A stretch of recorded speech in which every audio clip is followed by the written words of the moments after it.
Laker Nation, we in the building. We in the building. What's up, everybody? Welcome to LA Sports Live. We're here for episode number two of my series of the state of the LA Lakers. I'm honored, man. I'm humbled to have a special guest with us here today, man. Hey, you guys all know he's uh he's up at the top, man, as far as guys who do this Lakers content on YouTube. Appreciate you, man. Man, we talking about somebody that's 18,000 subs strong, 6.5 million views on YouTube, hardcore Laker fan, uh Man, musical artist, and all that kind of stuff. Man wears many hats. None other than Dan, the Lakers fan. Dan, the Lakers fan, man. Hey, bro, much respect to you. I'm humbled. I'm happy. I'm excited, man. Welcome to LA Sports Live, man. Thanks for coming through. thanks for having me, man. And what an introduction, bro. I'm truly humbled by your introduction, man. Pleasure to be here with you guys. Yeah. Hey, man, it's all the pleasures, all yours. Of course, I mean, all yours, all mine. Man, It's I'm mine tripping. as well. Oh. You're good. All mines, man. And hey, there's no way, man, I could do this live stream without my main man. Lakers over everything. He's gonna be serving as co-host today, man. LOE, what's up, my brother? Man, what's good? What's good, man? Salute to Lakers Nation. Salute to Dan. A little starstruck today, looking Thank down you, there bro. and seeing Dan on the screen. Appreciate you, man. Great show. Salute to the chat, man. How's everyone doing today? We're good, my brother. We're good, my brother, man. We're gonna wait just a little bit to get a few more people in the building.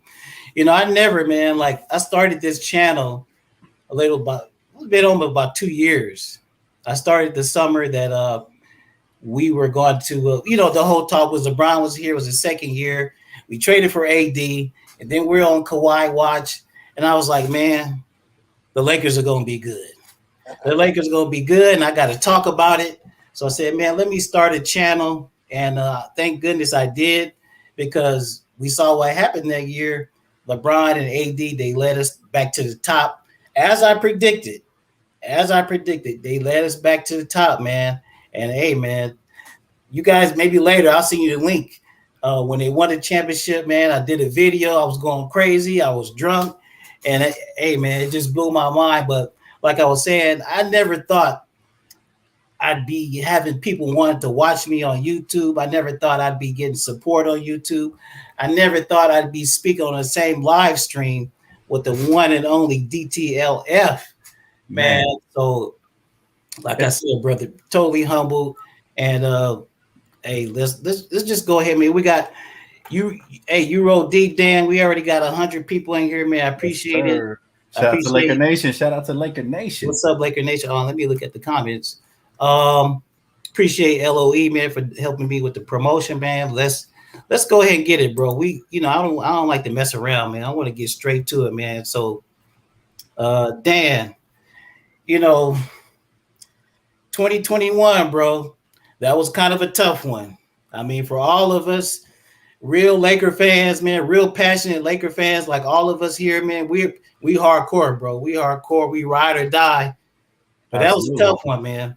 That was a tough one. So I knew, we all saw that video, right? We all saw that video when Jeannie was at the game, watching the game, bro, and then Lakers was having problems, and she took off, left the game, and I knew right then and there, man. I said, man, when this offseason starts, bro, it's going to be changes. It's going to be changes. So, Dan, my first question to you, my brother, is going into this offseason, man, like I said, but going to the offseason, bro, we had a rough season. I hate to say it, man, but the Lakers were the butt of a lot of jokes. Right. You got to, hey, we real Laker fans, so we can spit the real, bro. Oh, yeah, we could take it. We could take it. Real. Lakers were embarrassed several times on national TV last year, so I knew that didn't sit well with Jeannie. I knew changes were going to come. Give me your thoughts on, man, the direction the front office has gone this offseason in terms of how they played everything in the media, and also the coaching search, and how they decide to construct the roster. Well, my man AC, man, I got to tell you, you know, a lot of Laker fans wanted a total. Matter of fact, some Laker fans wanted a total rebuild. You know, some people were saying trade LeBron, AD, all that crazy stuff. But I'll tell you, man, the Lakers front office had to fire Frank Vogel because last season a lot of the fault felt on his lap. And what I mean by that is the coaching was very questionable to say the least, right? Right. The rotations were never set. You know, in the 2 years that we lost both Jason Kidd and the other assistant coaches, the rotations were never set. We didn't have an identity. We looked like a bunch of a collective group of players instead of an NBA team, you know, and so it was very hard to watch, like you said, last season. But I like the way we started the offseason. We got our head coach, Darvin Ham, who I like very much so far. You know, I tend to save my judgment on the coach to like a year later, maybe, you know, on the second year. But let's give him a shot this year. I like that. I definitely like the fact that we got younger for sure. You know, we got guys like Thomas Bryant, Lonnie Walker, you know, and we also got some experienced championship players like JTA, right? So I like the direction we're headed in. However, one problem still remains, and I don't know if you want to dive into that topic yet, so I won't mention it, but you know who I'm talking about. Right, right, right. LOE, what you think about the Lakers' approach going into this offseason? Man, I love it. I love it. I mean, anytime you got LeBron and you got AD, I mean, you got the nucleus right there. So it wasn't like we wasn't building from scratch, right? So anytime you got that, man, that's something to build around. And I love the approach. I love the youth movement, right? Like Dan said, I love you went out and got the coach that you wanted, right? You actually went out and got a coach. LeBron agreed on the coach. And then, you know, the Lakers wanted this coach, and he's a young coach, right? So he's the one who can be here, you know, for years to come, you know, post LeBron. And, you know, so I'm excited about it, man. I'm very, very excited about it. A lot of people counting us out, but I think we could shock the world. Let's go. Right. I think we can all agree, man. You know, going into this offseason, the coaches search, I think the word was out there that Darvin Ham was like maybe the top assistant that people were looking at. You know, some of us, we were probably thinking like, you know, I think some of us, I was thinking like Mark Jackson, maybe, I don't know. I like Mark as well. Yeah. Yeah, we were kind of leaning in that direction. And there's no slight on Coach Ham, but it's like, you know, we know what the team needed. And we knew Mark Jackson has a kind of like a no-nonsense approach. But when I heard that Darvin Ham's press conference, bro, the whole vibe at Lakers headquarters at El Segundo changed. The man knows how to command the room. He's a leader. And then, you know, once I heard him talk at that press conference, I was like, I'm cool. Absolutely. He's been through the fire. You could just tell. And not only that, he's put in the work. People forget he was here with the Lakers back like 2012, 2011-ish. So he put in the work. He's been around the league. He's been under a great coaching tree, you know, guys like Budenholzer. So he's definitely paid his dues. So he deserves to be here. And plus, like you said, he seems to have that he seems to be a leader of men based on just the way he talks.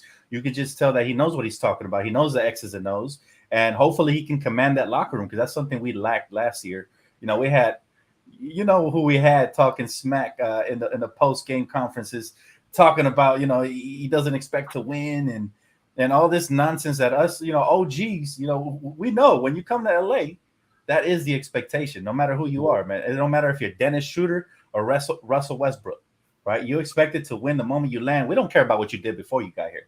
So It's up to Darvin Ham now to figure out how to utilize these pieces and how to get the best. And that's the key right there. How to get the best out of these young players, especially, and have them buy into their role. But the veterans like Russ, if he's on the roster, assuming he's on the roster, it's going to be really interesting to see the way he deals with that adversity to start the season.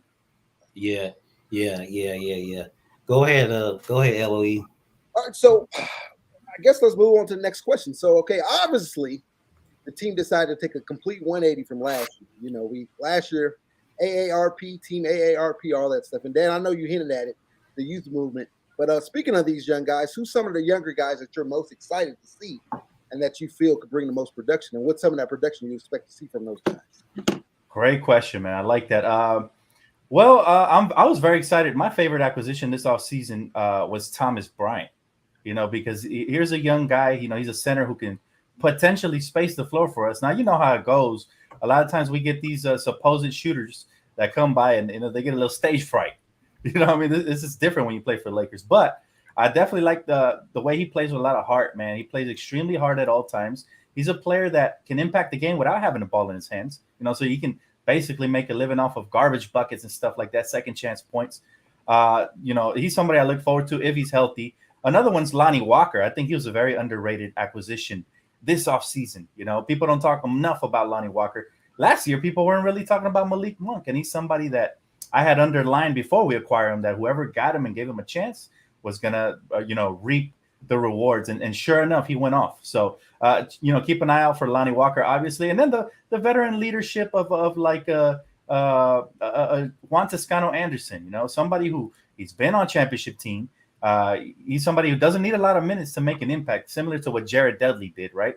But he can play, though. He can play. When he is out there, he's going to get after it defensively. So there's so many new players, and then the polarizing Patrick Beverley. I know a lot of people love this guy, but I want to see what he can do for us first before I get fully on board with him. But let's see. What you got on that, LOE? Man, I'm right there with you. I love all those guys, man, you mentioned now. I think I'm most excited to see one of our own guys, man, Austin Reeves, man. We talk about all the young guys we brought in, but Austin Reeves ain't about to back down. I was looking forward to Stanley Johnson as well. Yeah, it's a bummer. He got traded. But yeah, man, they ain't just going to let these guys come in and take their minutes, So it's going to be some competition at camp, man. I'm very excited about that. And now you throw in, like you mentioned, Patrick Bev, you throw him in the mix with that, he's going to have those guys fired up, man. I'm excited, man. And competition, brings out the best, Mamba, we know Mamba brought every single practice, so I'm excited to get back to that. You're absolutely right about Austin Reeves. I also look forward to his production. Right. Austin Reeves is somebody who's quietly under the radar. He's a dog, man. He's that country boy that's out there just scrapping. Right. And I look forward to seeing his growth this offseason. Recently, I'm not sure if you guys saw it. It just popped up on Twitter. Shams did an interview with Austin Reeves, and he was talking about how he would be excited to be on the starting lineup. So I like the fact that he has that as a goal, and so watch out for him training camp. Okay. Yeah. You know what? I agree with you guys, man. It was definitely a move in a total different direction. We had all the vets, and sometimes we kind of drink the Kool-Aid, man. We had all the vets last season, bro, and we know who they are. We know who they were, man. And then we just kind of talked ourselves into believing things were going to go a certain way. But it just wasn't in the cards. Obviously, Rob, Jeannie, everybody at the Lakers brain trust, they all, they heard our cries, right? They heard our cries, and then they actually watched the games, right? Because we could see in some of those games, the Lakers were actually getting run off the court. What I'm saying? They were actually getting run off the court, and they were actually, giving up in some instances. So they just knew that's not a direction they want to go in anymore. And so, salute to them, for reading the room, watching the games and see what's going on and adjusting accordingly, to the situation at hand, man. So we kind of mentioned Pat Bev a little bit, man. The Lakers did make a big trade this offseason. We went ahead and parted ways with THT and Stanley Johnson. Salute to those guys. We have our memories with them in the Lakers. We were kind of looking forward to seeing them this year in their progression. I think it probably, the trade was sending them to Utah for Pat Bev. I think it's probably going to work out in the best interests of THT because it's kind of hard. You kind of had a duplicate of players. THT has to have the ball in his hand to be effective. Russ has to have the ball in his hand to be effective. And then we got LeBron. We all know what's up with LeBron. So I didn't see room for growth and opportunity for THT. So good luck to him in Utah, man. But what I want to ask you, bro, is we made the big trade for Pat Bev, man. Everybody who are subscribed to my channel, we know, man. You guys know, man, how I feel about Pat Bev.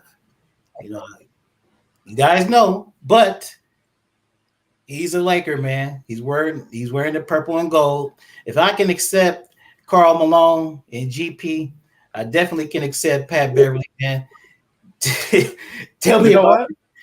You know Tell me what, what you think man? about it, bro. You're Tell me what you think about it, bro. you're absolutely right. That's the mentality us diehards live and die by, right? Is once you become a Laker, all that hostility, goes out the door. Like you a part of the family now. We like you said, we did it with Dwight, Matt Barnes, Meta World Peace. We've done it with so many players. I mean, Rondo. I don't even remember his Boston Celtic days anymore, man. He a Laker to me because he a champion and he played a huge part in that bubble championship. So that tells you that it's all about loyalty. We're loyal to the franchise first, and that means whoever we acquire, right? I didn't like Montrezl Harrell either before we acquired him, and then once we got him, I feel the same way like you, dog. We just absolutely get behind our players, and that's why we're the best fans in the world. We're the most hated fan base because we win a lot and because we brag a lot because of it. But we also the most loyal Laker fans. We've been here since we were winning 16 games. I mean, some of the older OGs been here since the rebuild era between Magic Johnson and Kobe and Shaq, and even before that. So we always stick around with our team, man. And I look forward to seeing if Patrick Beverley can live up to the hype. And what do I mean by the hype, right? Because he's not a star player, so we're not trying to overhype him either. Right, But right. but he's a star in his role. He's gonna get out here and supposedly, as advertised, he's supposed to go out here and get under players' skin. Well, guess what? Game one of the regular season, you got the Warriors, dog. So good luck with Steph Curry. My only fear about that, guys, is that he might rile somebody up the wrong way, and then they drop him 50 on us, and that has always been one of the reasons I'm not a huge fan of his. But if he can, if he could just focus on the court and let his game do the talking for the most part, he'll be straight. He's a good defender. Right. I feel the same way about Pat Bev, man. But he's a little bit further in his advanced in his career. He's had a little bit of injury issues in the last couple of seasons, but I more so want him for, the dog in him, the tenacity. And what I'm really hoping, bro, is that we have the younger players on the team. And my ideal scenario is, hey, man, if he plays 15, 20 minutes a game or whatever, great. But I'm more so, I want the leadership, man. I mean, because LeBron's the leader of the team, but the leadership component with Pat Bev is different, bro. It's Right. different. LeBron, he's going to be supportive. He's going to rah you and all that kind of stuff. But Pat Bev is the kind of guy who get in your face when you're screwing up, Right. and Right. he's not scared to do it to anybody. Kind of like going back to the championship season when we had Rajon Rondo and we had Jared Dudley. Those guys push LeBron James and Anthony Davis. Those guys challenge LeBron James and Anthony Davis, and talk crap to him too, because they felt like they had the cachet Right. to do it. That's not something I don't think LeBron's very comfortable doing, man. So I feel that we needed that. I felt like we needed that kind of presence in the locker room. And you guys remember the little reel that we saw with Darvin Ham at a summer league when he was dapping up with somebody and he said, we need a dog and all that other kind of stuff, man. And then we got him. How far it's going to go, will it be infectious on the team? That's what I'm hoping, man. That's what I'm hoping. The kind of fate he'll have, and if that happens, if it goes down like that, man, I think we'll be good, man. Right. How Absolutely. you And go you ahead? hope you hope that it rubs off on the young players as well, like it did with the Timberwolves, right? They had their first postseason berth in a couple of years, so you're hoping for similar results. So I agree, man. Yeah, it's funny you mentioned going back to 2020 championship year with Rondo. I mean, what I'm most excited about is Pat Bev lighting the Oh fire yeah, for AD. You go back and you look at AD's best career, his best seasons, obviously 2020, right? With Rondo there. And then you even go back to when he was in New Orleans, when Rondo was there in New Orleans. So when you have that dog of a point guard and that dog of a leader, I think that pulls out the absolute best in AD, because we all know LeBron, no shade on LeBron. LeBron is great, one of the greatest ever. But he's passive, man. When it comes to the leadership, he's pretty passive, right? Right. It's more about leading on the court, right, than Right. than all around. Exactly. And I think to get the best out of AD, we need a guy like Pat Bev, So I think he could be that Rondo for us, and maybe even give a little more production out there, defensively. And then another thing about Pat Bev, a lot that goes under the radar is his 3-point shooting. It's not at a high clip, a high volume, but I mean, he is a 40%, career shooter, Let's hope it translates. Right up there. So yeah, we'll see. We'll definitely see. So I'm excited, man. I'm excited about Pat Bev. Like you both, I wasn't a fan. He's that guy. You all heard it. He's the guy. When he's on your team, you love him, but when he's on that other side, bro. Absolutely. Yeah, no, you're right, man. Let's hope for the best with Pat Bev. But like my man said right here, when he's a part of the Lakers, man, it's different. We hate players like him because they talk trash about our franchise, about our organization. When he was with the Clippers, he was saying some nonsensical stuff, talking about they run LA and all that. Gary, he's thinking a way different tune now. As a matter of fact, I think he was on Jimmy Kimmel the other day. He wasn't getting those opportunities with the Clippers, right? So it's different. It's a joke. Yeah, it's literally a joke. And honestly, real Laker fans, we weren't really even paying attention to the Clippers until they started talking, bro. And then it's kind of like you have no room to talk. You haven't accomplished anything. It's really a joke to even to be in the same conversation, man. It's crazy, man. Salute to everybody in the chat.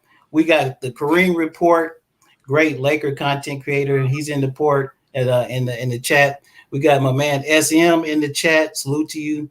We got another LA native and Laker fan, Reg Dog. Reg Dog's in the chat.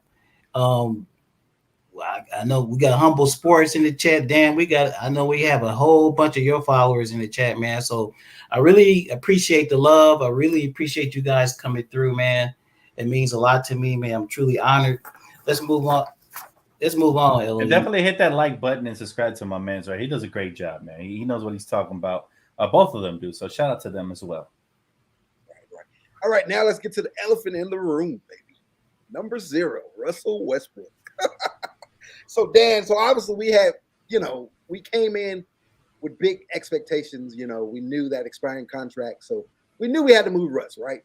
Right. That's our big asset. That it was an expiring contract. Then the Kyrie news broke, and Lakers Nation just went up from there, right? We were all super pumped, super excited. Now, let me ask you this: so we didn't make the big trade that we all wanted. However, Dan, how do you feel if Russ does return? Man, how do you feel about that, man? Is there any optimism in you about that? Can it work? Can we get the best out of Russ? Can he change his game? How do you feel about the entire situation? We'll start with that part first, if nothing happens, and then we'll get to, we'll get your takes on some trade. Well, that's a tough one right there, man, because last season, when we did the Russell Westbrook trade, I was excited because I was like, okay, he's going to leave his ego at the door. He's ready to win a championship. He already did all the triple doubles, his MVP, all of that. So now he's ready to win. When you join the Lakers, you got to be ready to win. Okay. So I'm thinking, okay. We even heard the reports that they had a nice little meeting and all that, talking about, falling in line. And then he shows up talking about, I don't want to, basically his reputation should precede him already. That's what he was saying. Only Russ knows Russ. He's talking third person. No humility whatsoever. And that was my problem with him. And I don't hate Russell Westbrook, the person. I think he's a great guy, gives back to the community, all of that. But the player on the court, I don't think he's a championship type of player, unfortunately. Now, can our man Darvin Ham come in here and change his mindset and get him to buy in and open up his eyes? Because this could be the very last opportunity he gets around the league. If a lot of the times when you bomb with the Lakers, guess what happens? Those opportunities. This is the biggest platform, the biggest stage. This is the NBA's galore, man. We got the most championships, the winningest team, the most beautiful team. I mean, purple and gold, man. No more mistake than that, right? Ain't no better colors around the league, man. Everything else is just average, red, blue, white, basically American flag, it's all cliche. Right. Purple and gold is royalty colors, man. So when you come here, Russell Westbrook, you got to leave that ego at the door if you want to win, right? We saw it happen. We usually see this happen with younger players, like with Kobe and Shaq, right? They were fighting about who was the leader, who was going to get the stats and all that early in their career. Magic, if you I don't know if you guys been watching the what's it called? Winning Time, right? Yeah. The Lakers story, the true Lakers story. That episode 6 just give you such an insight and Russ should be watching that and saying, I got to prove everybody wrong. Let me Right, come in here, right. buy in, play the point guard role, because that's his role. His role is the point guard. Play the point guard. Man, don't worry about the triple-double. Everything take care of itself. And come in and be like, I want to. If he can somehow do it, I'm praying to God every day he does this. He proves everybody wrong. If he does this, man, then we have a shot. But if he comes back the same Russell Westbrook, the one that's in the rumors talking about he'd welcome a trade and he wants to go to a team that'll let him do him and all that, all these reports, then we're in for a long season as long as we don't trade him. Right. So Dan, we here we are. We're a few weeks outside of training camp or whatever. How do you personally feel, man? Are you in favor of keeping Russ, or would you like to see Rob Pelinka explore every option, try to make a Utah deal, try to make a Pacers deal? Where do you stand on that? Well, I just don't want to get ripped off, guys. At the end of the day, we got to look out for our future as well, right? Russ is only here for 1 year potentially. Now, of course, I want to compete this year. I'm not punting the season away or nothing like that. Right. But at the same time, maybe if we go into the season as we currently are, I guess I've come around on the idea that he's already going to come back. Right. And maybe there's an opportunity down the line to trade him at the trade deadline, or maybe you won't have to give up as many draft picks. Right now, rumor has it that we have to give up 2 first-round unprotected picks potentially just to offload Russ and get some role players back. 3 picks gets you a player the caliber of Donovan Mitchell. Are we sure we want to give those away potentially for a 1-year rental or a couple of role pieces? That's my take on this whole thing, man. I think we're better suited to stay patient until the right deal comes along. Right. So did you see that rumor about Russ sold his house? But we were talking about that a little bit before we came on. Yeah. What's your take on that? You putting any stock into that, or? He could have sold his house because he's not wanted here. Maybe he knows, there's no contract extensions. He's out of here next year. He's getting ahead of the curve, trying to get the best price in the house. I don't know. But, every time we seem to get excited, the Kyrie Irving rumors, the Indiana Pacer rumors, the Utah Jazz rumors, they seem to get shut down by Russell Westbrook appearing in somebody's damn press conference. So I wouldn't be shocked that we see this man during opening night. And so I'm at the point where I'm ready for him to come back, and let's see what happens. Yeah, we're not too far removed from camp or whatever, and it's trending that direction. Initially, the Pacer deal did kind of interest me a little bit, man. Forget about whatever compensation we would have had to give up. It is what it is. I agree with you guys. I don't want to be fleeced. But I was kind of infatuated with the idea of pairing Miles Turner next to Anthony Davis, man. And then Buddy Hield, Buddy Hield. That's Rob Pelinka's, old client, good buddy or whatever. He already traded for him. Right. But we all know what happened with that. So I was kind of, liking that idea specifically with the addition of Miles Turner. Because I was just, me and LOE and a couple other people we talked about, I was like, man, if you could get Anthony Davis, a healthy Anthony Davis, a healthy Miles Turner, in the Lakers front court, this team would definitely have an identity right off the jump, and that would be, a defensive identity, man.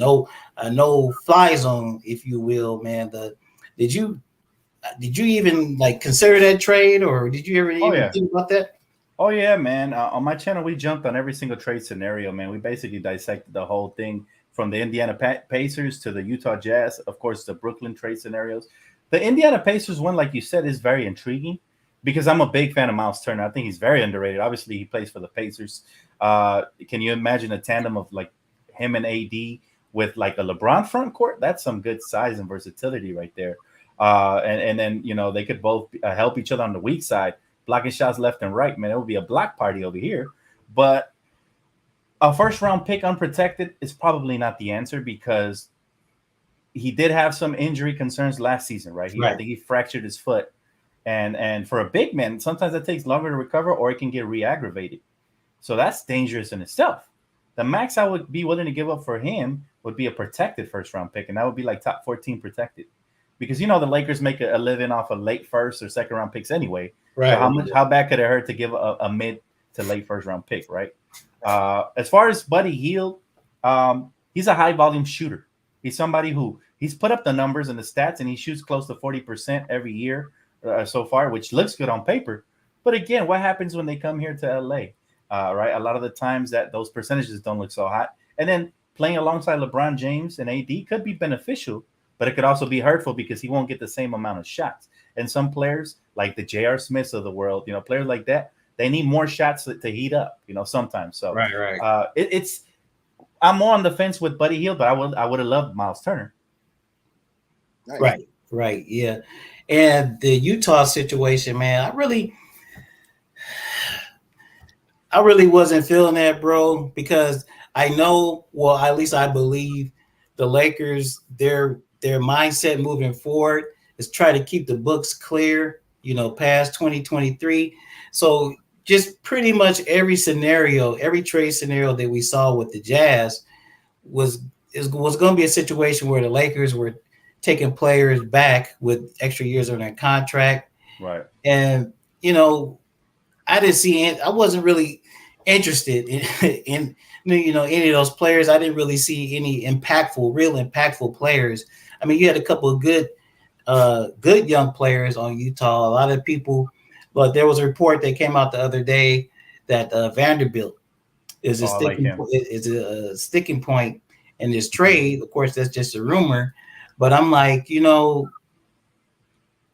what are we talking about? Yeah, Jared Vanderbilt's a nice role player, but again, right. The key here is that you guys know, y'all longtime Lakers fans like myself, we always get the Laker tax, right? We always have to give up more than other teams. Other teams get away with murder, man. Did you see what the Portland Trailblazers traded to the Clippers? Right. For pennies to the dollar, and so it's like, why can't we ever get those kind of trades? I'll tell you why. Because they hate us, man, because we're too great and they don't want to help us win another title, right? So and on top of that, the bad relationship between Clutch and the rest of the league.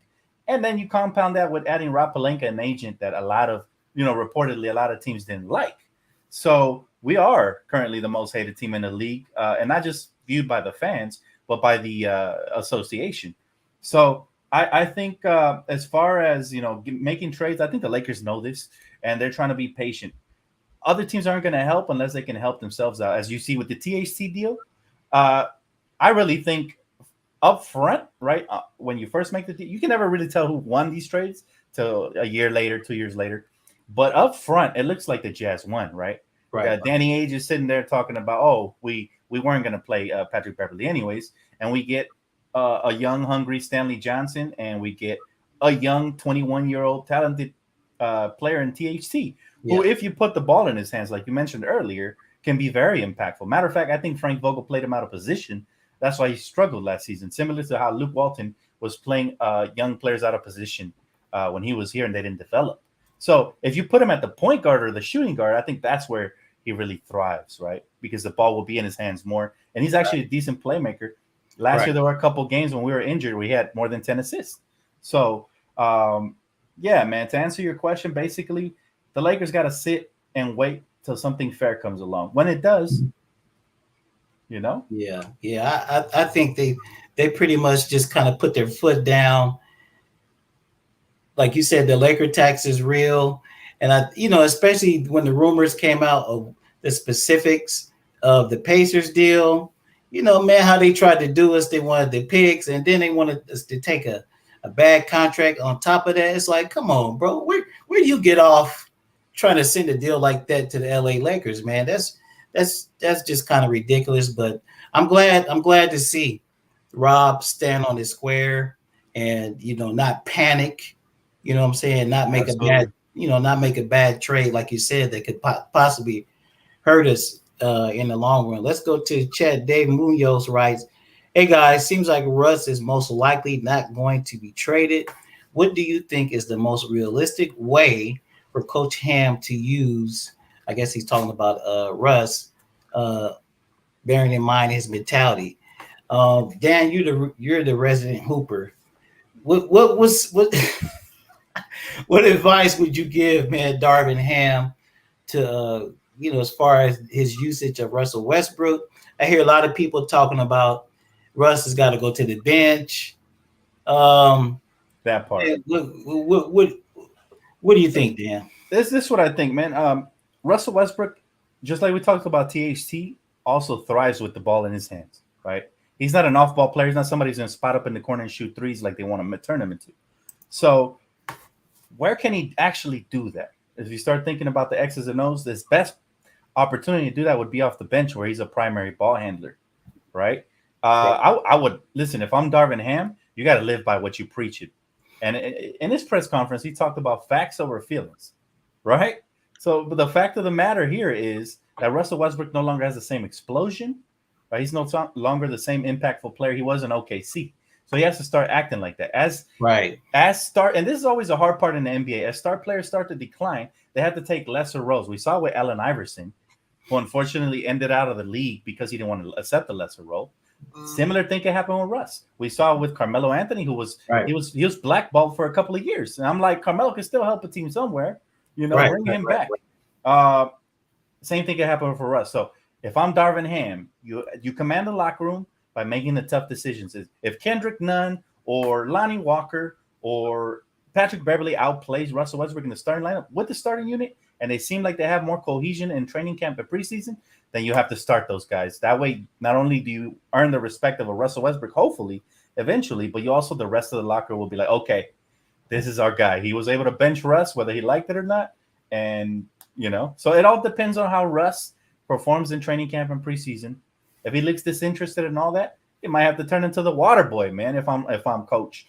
Because I'm telling you, he needs to be humble.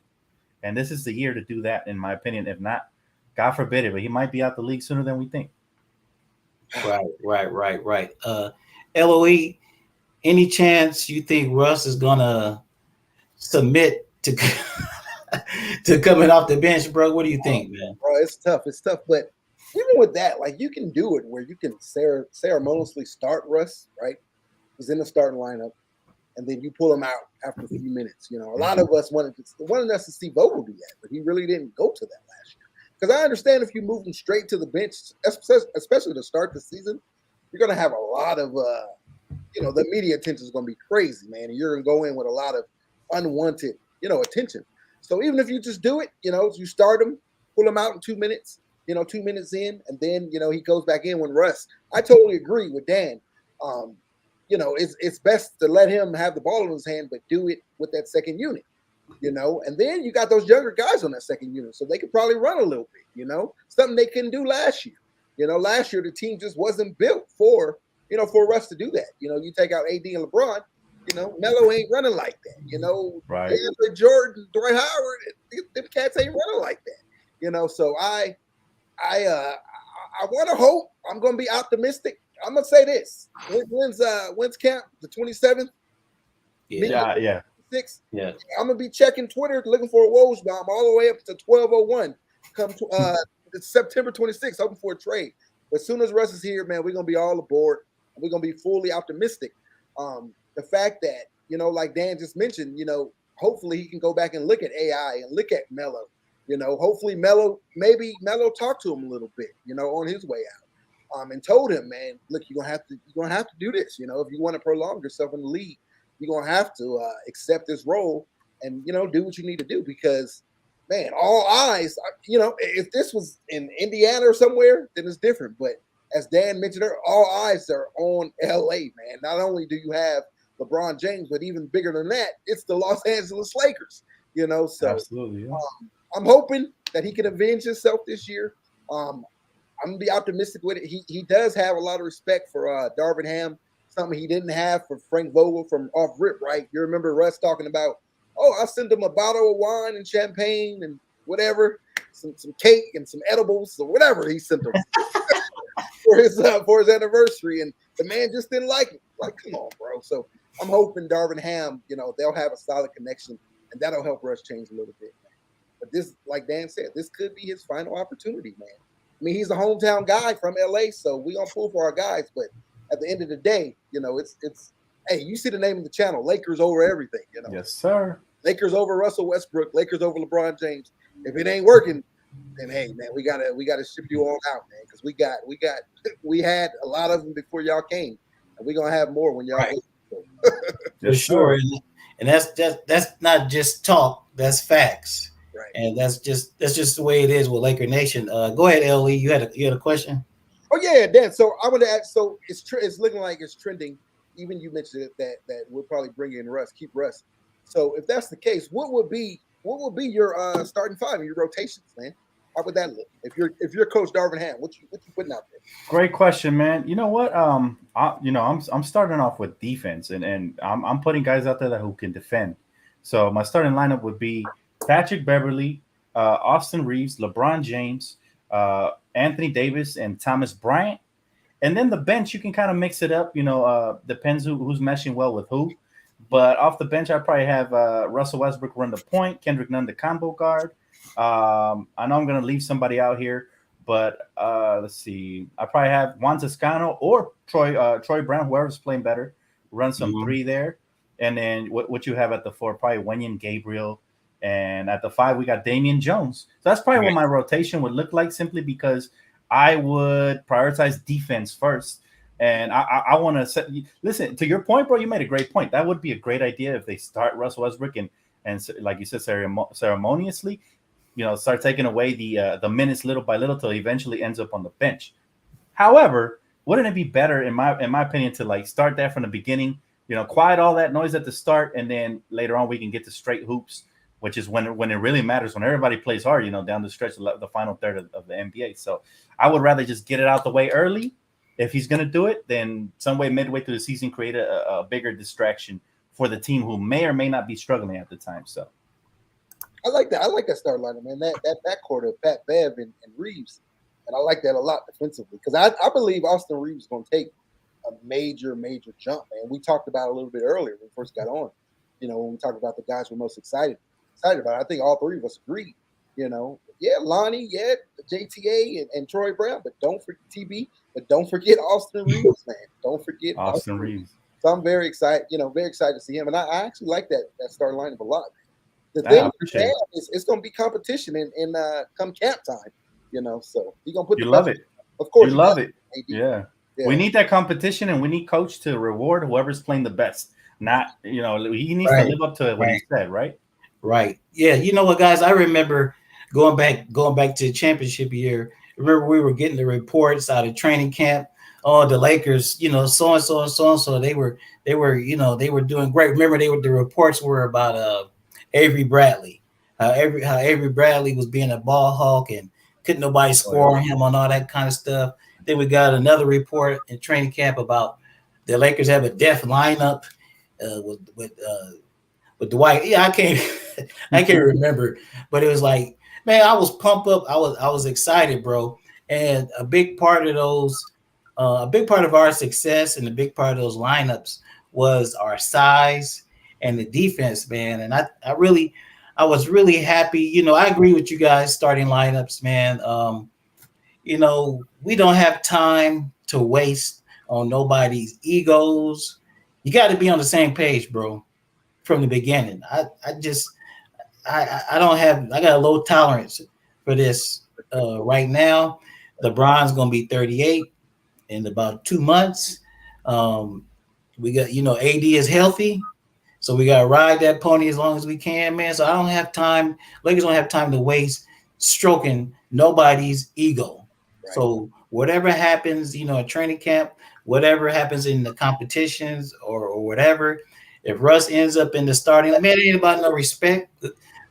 Russell Westbrook, he's getting $47 million, bro. So that's his respect as far as I'm concerned. So right. If they decide to start a starting lineup that does not include Russ, you ain't gonna hear nothing from me, because I'm thinking Darvin Ham knows best, and that's the direction we need to move in. And I think really defense needs to be the identity of this team first, and then everything else, bro, will come easy, man. Because like you look at last year, we didn't have any problem scoring, we just couldn't stop anybody. Exactly. So the defense has to be first and foremost. I think, I just think it's one of the goals in camp. Dan, you know what, man? You've been on YouTube, bro, for a number of years. Yes, sir. But I don't think I've ever heard you say your top 5 Lakers it doesn't necessarily. I want you to give me your top 5 Lakers of all time, bro. And that's these are who you like, not Right. necessarily who were the best Lakers ever, but tell Okay. me who are your top 5 favorite Lakers. Well, if it's who I like, I definitely can't put the ones out of my era, like Magic and Kareem, unfortunately, because I didn't really get to see him play. But I love them, so I'm gonna do it anyways. Right. Okay, let's go. Kobe's my top one, always will be. You see the shirt, always will be Kobe. Number two, I'm putting Magic Johnson. I think those two are the head of the snake for the Lakers. And we're talking about a brand, man. Those two, you can pick your whichever one you want. Kareem's up there too, so he's my number 3. Number 4, I'm going Shaq Diesel because he reigned in a new era, and watching episode 6 of Winning Time only brought back memories that I have forgotten as a child watching the Lakers. So Shaq got to be up there, man, because this guy, he had all the pressure to win when he arrived, and he delivered. He delivered 3, baby. So got to be the Shaq Diesel. And then number 5, I'm gonna leave it up there. I'm gonna leave that spot for LeBron James because I feel like he will win another championship and he will be solidified as a great Laker. So and also he came here when we were, struggling. We And needed him. he reestablished the franchise where it's supposed to be at the top of the food chain, because we the kings of the jungle, man. Everybody else is just bottom feeders. That's the bottom line. Even the Celtics won all their championships in the 50s and 60s when nobody was watching, So it's Lakers, baby, and we win every single generation. And this is why we're so passionate about our team. We're not ever going to go away. So, it's one of those things where that's my top 5, man. That's my top 5 right there. Right. LOE, give me your top 5, bro. Oh man, I'm me and Dan are similar, man. Kobe, Right. definitely my number 1. And Magic, man, respect, man. Like Dan, I didn't grow up. I knew, AC. I know you grew up watching a little bit of Magic. We watched Magic after the fact, man. On the court, in regards to on the court. So, but Magic's up there, man. Magic's up there for sure. You got to throw Kareem in there, man. Just one of the most dominant bigs. The captain. Right. Yep. Skyhook. Very, very, very. He definitely belongs there. And then if I got it, I'm gonna take a little swerve. I'm just gonna give you one of my favorites of all time. One of my favorite guys is Nick Van Exel, man. I love me some Nick Van Exel. Old school. That's when I really began watching the Lakers. More so, I really, really became a diehard fan when Kobe came. But when Nick was there, man, I love me some Nick Van Exel. Nick the Quick. Yeah, Nick the Quick. And then, man, Dan, I'm gonna have to agree with you, man. I'm gonna give LeBron that spot, man. I'm gonna give him that final spot because one, he delivered, like you said, he delivered. And to me, the 2020 championship, people try to, put their little diminish it. Yeah, man. But to me, that was one of the hardest championships to win, not only NBA but in sports history, man. Everything we were going through, man, and they're pulled away from their routine. I mean, people trash the Lakers like they had an advantage. The Lakers gave up home court advantage. We had home court advantage. So the Lakers sacrificed, other than Milwaukee, who was the number 1 seed over there. They sacrificed a lot. So to me, that championship was very, very hard to win. And I believe LeBron, I get on him about his leadership sometimes, but I believe LeBron had those guys really dialed in, man, and he was a leader. Because I'm not sure how that Vogel. I don't look at Vogel as a leader like that. Now Vogel he did some great things defensively there, in the bubble. But when it comes to leadership, I believe all that was on LeBron, man. AD, he was a pup in regards to being on that spotlight, being on that stage. So you can't give it to him. Now he balled. I'm not saying he didn't ball. Yeah, he did. From you needed a leader, during those moments. And of course you had Rondo and Dwight and guys. Right. I think LeBron, really, really dialed those guys in, man. So just because of that, man, I'm gonna give him that spot. And also I'm a little biased because I get to see LeBron play. There I go to crypto and I get to see him play now. So and man, that's something to watch. So hell yeah, bro. Hell yeah. Right, and to answer your point really quick, not to cut you off, sorry, bro. That 2020 championship, nobody had the Lakers pegged in as winning the championship. Remember, we had fallen off to the 3rd seed, I think, because of injuries. And on top of that, they said our shooting was horrible, one of the worst 3-point shooting teams in the league. We let that defense win. And to add to you guys' point from earlier, this is what we're trying to do this year. Let that defense lead us. Right. Yeah, the thing about, since we're talking about the bubble real quick, man, the thing about it is the Lakers had a great season, but we had issues, right? But this is where the leadership of LeBron James, like my man LE kind of brought up, this is where the leadership really kicked in. The focus, the drive, because basically the bubble was a mental thing, right? I mean, yeah, Right. you had to play ball on the court, but it was really a mental thing. Who was going to be the most locked in? Who was going to be mentally strong? And to be able to sit there because the Lakers they were there over 100 days, bro. Right. We remember which team wanted to leave. Yep. The You know what I'm Clippers. saying? So Yeah. I mean, that's why LeBron's not in my favorite. He's getting close. If he can win another title, he's not in my top five. But I'm gonna give you my top five. Magic, Kobe, Shaq, Big Game James, Oh yeah. and then, Oh yeah. and then I gotta put in, man. Sometimes people say, like when I do videos, they say, "Hey man, you sound like a sports host or something like that." But Yeah. my top five, number five will be Chicky Baby, Chick Yeah, Hearn, bro. Burn. Chick Ooh. Hearn, bro. How can we forget about Man, him? there you go. bro. Yeah. Hey man, Uh, you can't mention Lakers basketball without mentioning Chicky Baby, Chick Hearn, man. We miss him, we love him, but yeah, man, I really do miss Chick Hearn, bro. Yeah, I feel you, man. Absolutely great list, by the way. Sometimes we forget, sometimes we forget that the impact he had. Like he's the voice of my childhood, man. Like Right, bro. growing up watching that KCAL9 with him and Stu Lance was nothing like it, man. And my favorite thing about our color commentators is that they're unlike any other. They're no biased. They give love to the opponents, and they're hard on our Lakers when they need it. So I saw Stu Lance too, man. He's a great one too. I can't wait to give him his flowers. A lot of people, when we talk about Chick, we don't talk about Stu, but Stu Lance has been there, for the ride. And you're right, though, man. He should be in everybody's top five. Chick Hearn. Exactly, man. One last thing, man, before we go, man, we're coming up on an hour, and I'm gonna keep my promise to you guys, not to keep it too long. But I want to bring up the topic LeBron James. Now, LeBron, I think Dan, no, it was LOE. You mentioned that LeBron came in, during the time we were struggling, bro. We were struggling. Now that we sit back and think about it, the man came by himself. Like, he came to a team with a bunch of kids. We had a bunch of, we had Lonzo, we had BI and all those guys. Um, he took a chance on the Lakers. And, within 18 months or about 18 months or so, man, he led us back to the promised land. But as we are all OG Laker fans right here, man, all three of us are OG Laker fans, and I know most of the people in the chat are OG Laker fans. I don't understand why so many people just do not like this man. I'm like, forget whatever happened before his time with the Lakers. I just, that's just something I'm trying to wrap my head around it. LOE, what is your take? What is your take on that? I think a lot of it, man, is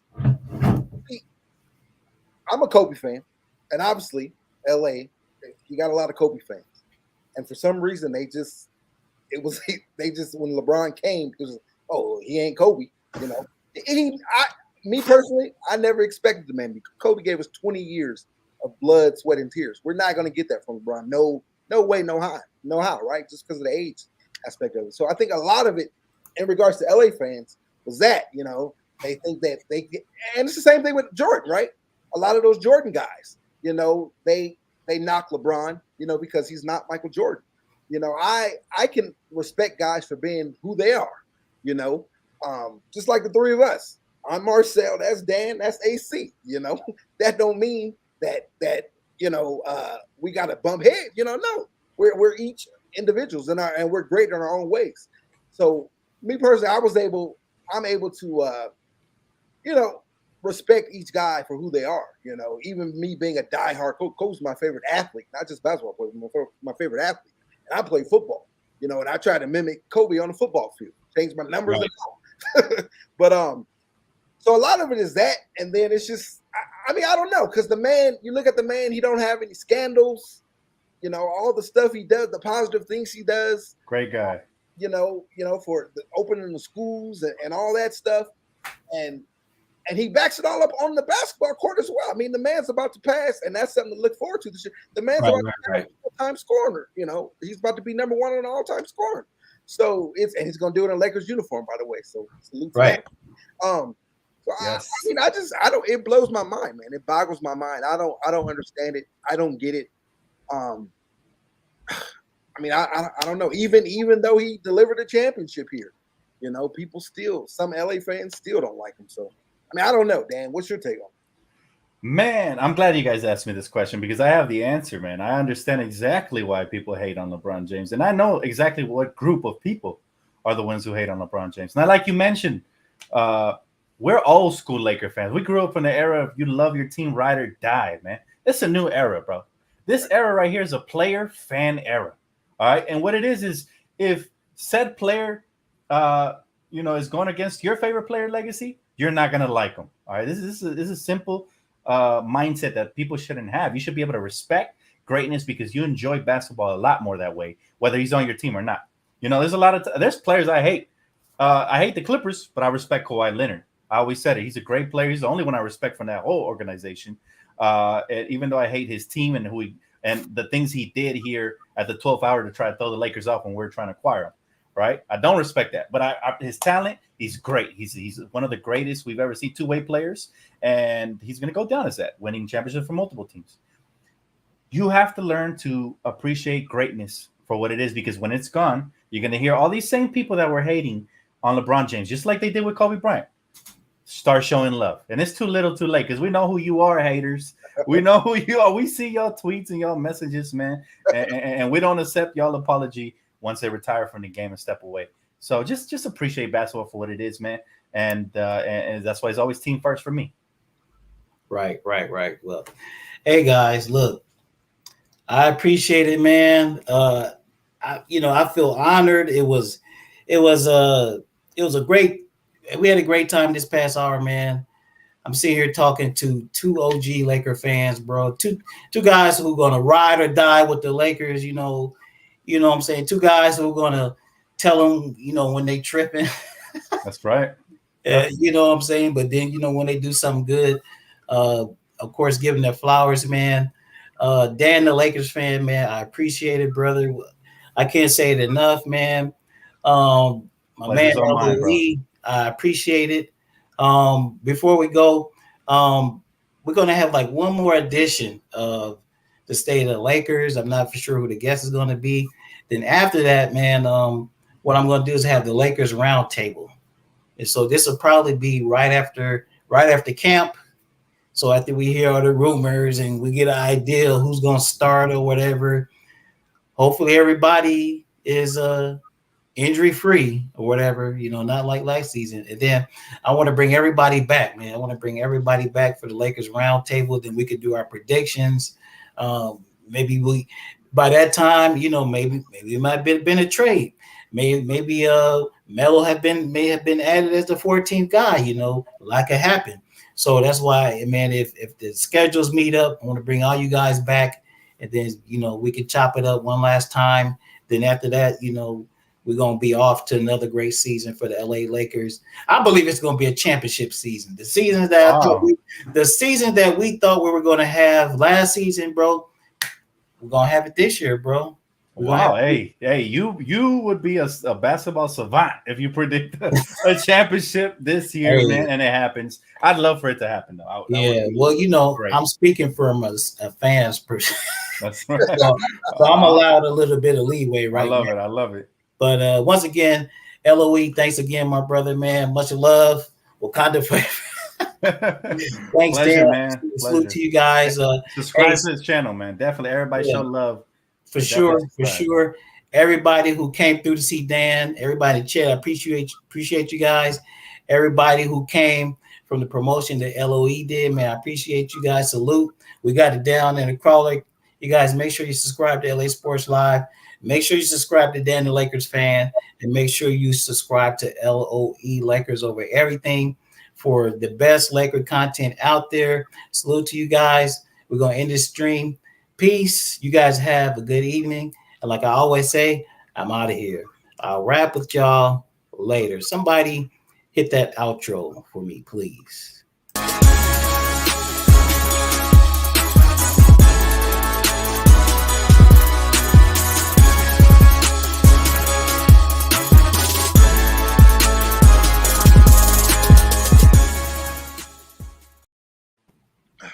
Man, that was great. Thank you guys again for having me, bro. Nice to meet both of you, by the way. It's my first time meeting you guys. Yeah, thanks, Dan. I appreciate it, bro. You didn't have to do this.